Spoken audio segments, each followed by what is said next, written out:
अस्सलाम वालेकुम dear students, hopefully you all are fine with good health. उम्मीद है आप सब खैरियत से होंगे। आज हम यहाँ पे एक टॉपिक डिस्कस करने जा रहे हैं, that is human urinary system. आज का हमारा टॉपिक जो है वो बहुत ज़्यादा इंटरेस्टिंग होने वाला है, क्योंकि बेसिकली ये ह्यूमन एनाटमी से रिलेटेड है।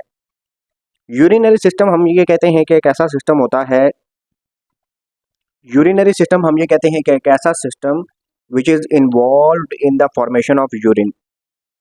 यूरिन की फॉर्मेशन के अंदर जो सिस्टम इन्वॉल्व होता है उसको हम यूरिनरी सिस्टम कहते हैं। यूरिन क्या चीज़ है? What is the urine? Urine हम ये कहते हैं कि हमारे ब्लड के अंदर जो नाइट्रोजीनियस वेस्ट होता है वो यूरिन की फॉर्म में बॉडी से बाहर चला जाता है। तो सबसे पहले हम यूरिनरी सिस्टम के कंपोनेंट्स को डिस्कस करते हैं, उसके बाद हम किडनी के स्ट्रक्चर को देखते हैं, फिर हम देखेंगे कि हमारे पास ये जो नाइट्रोजीनियस वेस्ट का रिमूवल है ये कैसे हो रहा होता है। जी स्टूडेंट्स, तो अगर आप लोग यहाँ पे देखें तो इसके कंपोनेंट्स की अगर हम बात करते हैं तो पेयर ऑफ किडनीज यहाँ पे मौजूद है। किडनीज के साथ साथ यहाँ पे हमारे पास जो है वो एक पाइप लाइक स्ट्रक्चर्स का भी पेयर मौजूद है, जिसको हम यूरेटर्स कहते हैं। इसी तरह ये जो आपके पास पाउच लाइक स्ट्रक्चर मौजूद है इसको हम कहते हैं यूरिनरी ब्लैडर। और अगेन हमारे पास ये जो एक नैरो पाइप लाइक स्ट्रक्चर है इसको हम यूरेथ्रा कहते हैं। ये एक ट्यूब है। किडनीज में हम ये कहते हैं कि यूरिन बनता है, यूरिन बनने के बाद आपके पास इन पाइप लाइक स्ट्रक्चर्स के थ्रू मूव करता है, मूव करने के बाद आ जाता है यूरिनरी ब्लैडर में। यूरिनरी ब्लैडर का फंक्शन ये होता है कि ये यूरिन को टेम्पररी स्टोरेज प्रोवाइड करता है। वक्ती तौर पे जो यूरिन स्टोर होता है वो बेसिकली यूरिनरी ब्लैडर में होता है, और फिर इस यूरिथ्रा के थ्रू ये बॉडी से बाहर चला जाता है। जी स्टूडेंट्स, तो स्ट्रक्चर ऑफ किडनी आपके सामने मौजूद है। अगर आप लोग किडनी की शेप की बात करें तो ये बिल्कुल बीन शेप्ड है। लोबिया कभी आपने देखा होगा, बिल्कुल उस तरह की शेप जो है वो किडनीज की होती है। किडनी का जो आउटर रीजन है, किडनीज का जो आउटर रीजन है उसको हम कहते हैं रीनल कॉर्टेक्स, जो कि डार्क इन अपीयरेंस है। और इसी तरह किडनीज का जो इनर पोर्शन है that is lighter in appearance, ठीक है, लाइट कलर का है, उसको हम कहते हैं रीनल मेड्यूला। इसके अलावा आप लोग अगर यहाँ पे देखें तो कुछ ट्रायंगुलर शेप स्ट्रक्चर मौजूद हैं जिनको हम रीनल पिरामिड कहते हैं। पिरामिड्स ऑफ इजिप्ट के बारे में आपने सुना ही होगा। यहाँ पे हमारे पास बेसिकली नेफ्रॉन्स मौजूद होते हैं जो कि ब्लड की सफाई सुथराई का काम कर रहे होते हैं। नाइट्रोजीनियस वेस्ट को यूरिन की फॉर्म में रिमूव करवा के ये फेंक देते हैं रीनल पेल्विस के अंदर। रीनल पेल्विस किडनी के अंदर एक ऐसी कैविटी है जहाँ पे यूरिन वक्ती तौर पे स्टोर होता है, और फिर इस यूरेटर के थ्रू ये आगे मूव करके चला जाता है यूरिनरी ब्लैडर की तरफ, और फिर आगे यूरिथ्रा से होता हुआ ये बाहर चला जाता है बॉडी से। अगर हम यहाँ पे ब्लड वेजल्स को देखें तो रीनल आर्टरी हमारे पास मौजूद है जो कि कैरी करती है ऑक्सीजनेटेड ब्लड को हार्ट से किडनी की तरफ। और इस आर्टरी के अंदर हमारे पास क्या मौजूद होता है? नाइट्रोजीनियस वेस्ट मौजूद होता है। हम ये कहते हैं कि इसके अंदर नाइट्रोजीनियस वेस्ट मौजूद होता है। जब ये यहाँ पे आती है तो रीनल पिरामिड के अंदर जो नेफ्रॉन्स होते हैं वो इसकी सफाई सुथराई करते हैं। सफाई सुथराई करने के बाद ब्लड जो है, साफ सुथरा ब्लड, वो दोबारा आपका रीनल वेन के अंदर चला जाता है। रीनल वेन उसको कैरी करती है हार्ट की तरफ, और हार्ट जो है वो उसको लंग्स की तरफ पंप करने के बाद दोबारा सारे बॉडी ऑर्गन्स की तरफ पंप कर दे। अगर हम इसके टॉप पे देखें तो ये जो आपको येलो कलर के दिख रहे हैं these are basically adrenal glands, ठीक है। ये इनकी टॉप पे यहाँ पे एड्रीनल ग्लैंड्स मौजूद होते हैं जो कि कुछ हार्मोन रिलीज करते हैं। आप लोगों के जहन में यकीनन ये क्वेश्चन आता होगा कि अगर हमारी बॉडी में एक किडनी से गुजारा चल सकता है तो फिर हमारी बॉडी में दो किडनीज क्यों मौजूद हैं? तो ये अल्लाह ताला की एक नेमत है कि उसने हमें पेयर ऑफ किडनी दिया है कि खुदा ना खास्ता अगर किसी वजह से हमारी एक किडनी जो है वो नॉन फंक्शनल हो जाए तो दूसरी किडनी जो है वो अपना फंक्शन परफॉर्म करती रहती है, और हमारा जो एक्सक्रीटरी सिस्टम है, यूरिनरी सिस्टम है, वो नॉर्मल रहता है। जी स्टूडेंट्स, तो अगर हम बात करें कि किडनी के अंदर ये सारा का सारा प्रोसेस कहाँ हो रहा होता है, और कौन सा किडनी के अंदर फंक्शनल यूनिट है जो ये फंक्शन परफॉर्म कर रहा होता है, तो हम ये कहते हैं कि किडनी का जो फंक्शनल यूनिट है उसे नेफ्रॉन कहा जाता है। नेफ्रॉन, किडनी के अंदर बहुत सारे नेफ्रॉन्स मौजूद होते हैं और ये जो नेफ्रॉन्स होते हैं इनके अंदर ही ब्लड की सफाई सुथराई का प्रोसेस हो रहा होता है। अब हम ये देखेंगे कि नेफ्रॉन जो है उनका स्ट्रक्चर किस तरह का होता है। जी स्टूडेंट्स, अगर हम नेफ्रॉन की बात करें तो हमारे पास यहाँ पे एक कप शेप स्ट्रक्चर मौजूद होता है जिसको हम बोमेन्स कैप्सूल कहते हैं। बोमेन्स कैप्सूल के अंदर हमारे पास एक नेटवर्क ऑफ कैपिलरीज मौजूद होता है। ठीक है, network of capillaries.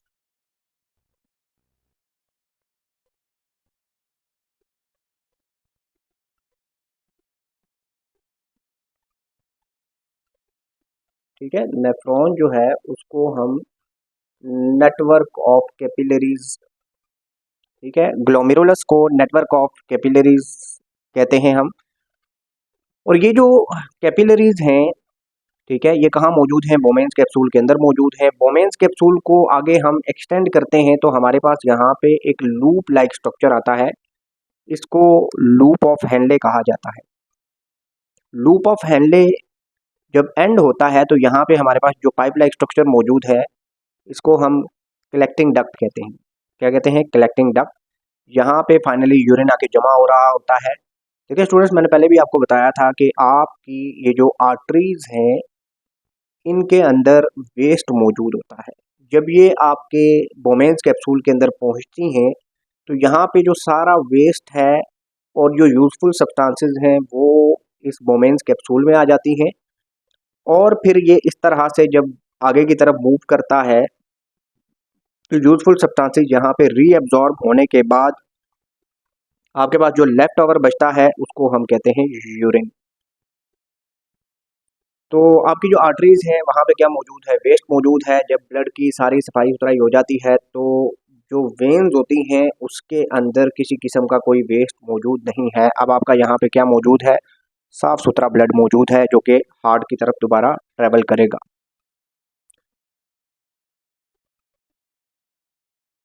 Ji students, अगर हम देखें कि हमारे पास कौन कौन से स्टेप्स इन्वॉल्व हैं यूरिन फॉर्मेशन के अंदर। यूरिन फॉर्मेशन के अंदर जो पहला स्टेप है उसे हम कहते हैं प्रेशर फिल्ट्रेशन। आपके पास जितनी भी ब्लड वेजल्स हैं उनके अंदर एक किस्म का प्रेशर एग्जिस्ट करता है जिसको हम ब्लड प्रेशर कहते हैं और इस ब्लड प्रेशर की वजह से आपके पास जो डिजॉल्व सब्सटेंसेस हैं वो बोमेन्स कैप्सूल के अंदर आ जाती हैं और ये जो आपके पास चीज़ें फिल्टर होके बाहर आती हैं इसको हम नाम देते हैं ग्लोमेरुलर फिल्ट्रेट का। GF, glomerular filtrate. अब आपके पास अगर आप इस नेफ्रॉन के स्ट्रक्चर को देखें तो यहाँ पे ये एक लॉन्ग ट्यूब मौजूद है जिसको हम लूप ऑफ हेनले कहते हैं। ये जो आपके पास बोमेन्स कैप्सूल के करीब जो ट्यूब्यूल का हिस्सा है इसको हम कहते हैं प्रॉक्सिमल कन्वोल्यूटेड ट्यूब्यूल और जो दूसरे सिरे पे मौजूद है उसको हम कहते हैं डिस्टल कन्वोल्यूटेड ट्यूब्यूल। ये जो आपके पास लूप ऑफ हेनले है इसको सराउंड करता है नेटवर्क ऑफ कैपिलरीज और इस नेटवर्क ऑफ कैपिलरीज को हम कहते हैं वैसा रेक्टा। अब हम देखें आपके पास यहाँ पे जो ग्लोमेरुलर फिल्ट्रेट है उसके अंदर नाइट्रोजीनियस वेस्ट भी मौजूद है, वाटर भी मौजूद है, सॉल्ट्स भी मौजूद हैं और दूसरी यूजफुल सब्सटेंसेस भी मौजूद हैं। आप लोग देख सकते हैं कि यहाँ पे ये वाली जो फिगर है ये आपको बड़े क्लियरली एलेबोरेट कर रही है कि ब्लड प्रेशर की वजह से वाटर भी बाहर आ गया है, सॉल्यूट्स भी बाहर आ गए हैं, लेकिन आपकी जो प्रोटीन्स हैं और ब्लड सेल्स हैं वो अंदर ही मौजूद हैं। वो अपने साइज के एतबार से जो है ना, साइज अपना बड़ा होने की वजह से वो बाहर नहीं कर सकते। तो ये हमारे पास जो ग्लोमेरुलर फिल्ट्रेट है ये इस लूप के अंदर ट्रेवल करता है और इसके ट्रेवल के दौरान, ठीक है, हमारे पास ड्यूरिंग इट्स ट्रेवल जो यूजफुल सब्सटेंसेस हैं वो आहिस्ता आहिस्ता ब्लड कैपिलरीज के अंदर एब्जॉर्ब होना शुरू हो जाती हैं और यहाँ पे हमारा दूसरा स्टेप आ जाता है जिसको हम कहते हैं सिलेक्टिव री एब्जॉर्प्शन। जो डिसेंडिंग लूप ऑफ हेनले है, जो नीचे की तरफ आ रहा है, यहाँ पे हमें वाटर की एब्जॉर्प्शन देखने को मिलती है। यहाँ पे हमारे पास जो है वो एक हार्मोन रोल प्ले कर रहा होता है जिसको हम कहते हैं एल्डोस्टेरोन। एल्डो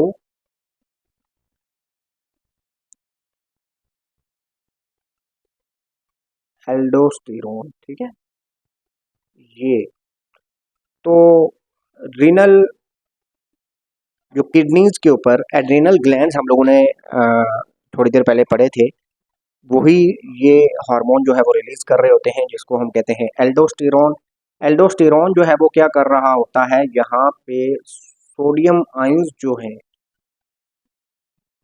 यहाँ पे सोडियम आयंस को रिलीज करता है, जिसकी वजह से जो वाटर है वो इस ट्यूब्यूल से बाहर आ जाता है। जो ही वाटर इस ट्यूब्यूल से बाहर आता है, वाटर ट्यूब्यूल से बाहर क्यों आता है, क्योंकि बाहर सॉल्यूट की कंसंट्रेशन ज़्यादा हो गई है। जो ही वाटर बाहर आता है तो ये जो पेरीट्यूबुलर कैपिलरीज जब वैसा रखता है, ये इस वाटर को एब्जॉर्ब कर लेती हैं। और जब वाटर रीअब्जॉर्ब हो जाता है तो साथ ही साथ जो एल्डोस्टेरोन है वो सोडियम आयंस की दोबारा रीएब्जॉर्प्शन के अंदर भी हेल्प आउट करता है। हमारे पास ये जो ग्लोमेरुलर फिल्ट्रेट था, ये नीचे की तरफ ट्रेवल करता है। जो ही ये पहुंचता है असेंडिंग लूप ऑफ हेनले में, यहाँ पे हमारे पास रीअब्जॉर्प्शन ऑफ सॉल्ट्स होती है। सॉल्ट्स की रीअब्जॉर्प्शन हो जाती है। सॉल्ट्स की रीअब्जॉर्प्शन होने के बाद हमारे पास अल्टीमेटली जब ये डिस्टल कन्वोलेटेड ट्यूब्यूल में पहुंचता है तो वहाँ पे हमारे पास ट्यूबुलर सिक्रीशन होती है। हम ये कहते हैं कि H पॉजिटिव आयंस यहाँ पे रिलीज होते हैं। और ये क्यों रिलीज होते हैं? In order to adjust the pH of filtrate. आपके पास जो यहाँ पे वेस्ट प्रोडक्ट हैं, यूरिन जो बनने वाला है, उसकी पीएच एडजस्टमेंट के लिए यहाँ पर हमारे पास क्या हो रही होती है, ट्यूबुलर सिक्रीशन हो रही होती है। पीएच जो यूरिन का है वो अप्रॉक्सीमेटली 4.50 से लेके 7.30 यहाँ तक रेंज करता है। तो इसको इसी रेंज में मेंटेन करने के लिए हमारे पास जो है वो H पॉजिटिव आयंस की सिक्रीशन होती है। फाइनली हमारे पास यहाँ पे जो लेफ्ट ओवर बचता है उसे हम कहते हैं यूरिन, ठीक है। और यहाँ पे अगेन हमारे पास एक हार्मोन होता है जो वाटर की अगेन रीअब्जॉर्प्शन को इंश्योर करता है, जिसको हम कहते हैं ADH, एंटी डायोरेटिक हार्मोन।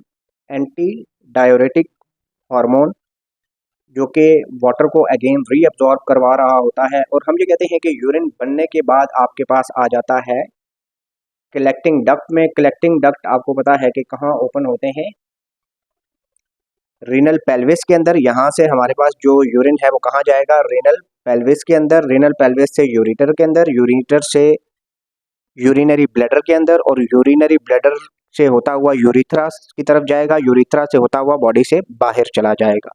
तो ये हमारे पास एक सारा प्रोसेस था ह्यूमन यूरिन फॉर्मेशन का। अब हम ह्यूमन के यूरिनरी सिस्टम को कैसे कह सकते हैं कि ये एक बेहतर सिस्टम है, वेल डेवलप्ड सिस्टम है? उसकी वजह ये है कि ये मैक्सिमम वेस्ट के रिमूवल को इंश्योर करता है along with the maximum reabsorption of useful substances. आप लोग देख रहे हैं कि स्टेप नंबर 2 पे जो यूजफुल सब्सटेंसेस हैं वेस्ट के अंदर, वो रीअब्जॉर्ब हो रही है, ठीक है। यहाँ पे एक पूरा मैकेनिज्म मौजूद है जिसके थ्रू वाटर भी, सॉल्ट्स भी और यूजफुल सब्सटेंसेस सारी की सारी रीअब्जॉर्ब हो रही हैं। तो इस वजह से हम ये कह सकते हैं कि ह्यूमंस का जो यूरिनरी सिस्टम है दैट इज वेल डेवलप्ड। जी स्टूडेंट्स, होपफुली आपको आज का लेक्चर पसंद आया होगा। आज का लेक्चर जो है वो स्टूडेंट्स के लिए काफ़ी ज़्यादा बेनिफिशियल है।